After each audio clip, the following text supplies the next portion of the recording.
The great air battle, which has been in progress over this island for the last few weeks, has recently attained a high intensity.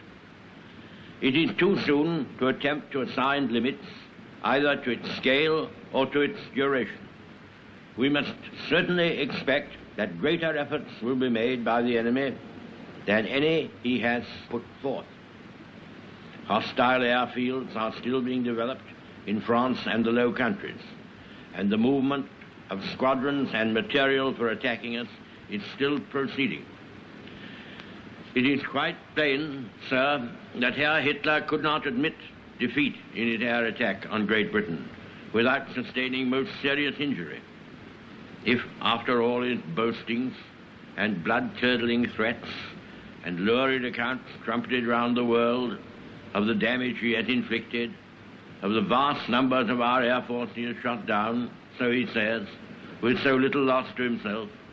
if after tales of the panic-stricken British crushed in their holes, cursing the plutocratic Parliament which has led them to such a plight, if after all this his whole air onslaught were forced, after a while, tamely to peter out, the Führer's reputation for veracity of statement might be seriously impugned. We may be sure, therefore, that he will continue, as long as he has the strength to do so, and as long as any preoccupations he may have in respect of the Russian Air Force allow him to do so. On the other hand, the conditions and course of the fighting have so far been favorable to us. I told the House 2 months ago that whereas in France our fighter aircraft were wont to inflict a loss of 2 or 3 to 1 upon the Germans, and in the fighting at Dunkirk, which was a kind of no man's land, a loss of about 3 or 4 to 1, we expected that in an attack on this island we should achieve a larger ratio. This has certainly come true. It must also be remembered that all the enemy machines and pilots which are shot down over our island or over the seas which surround it are either destroyed or captured, whereas a considerable proportion of our machines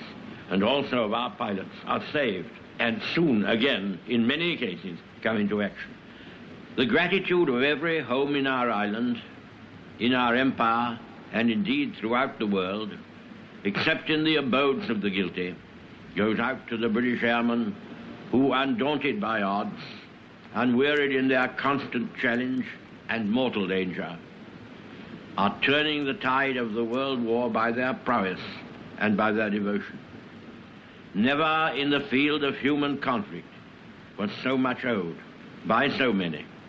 to so few.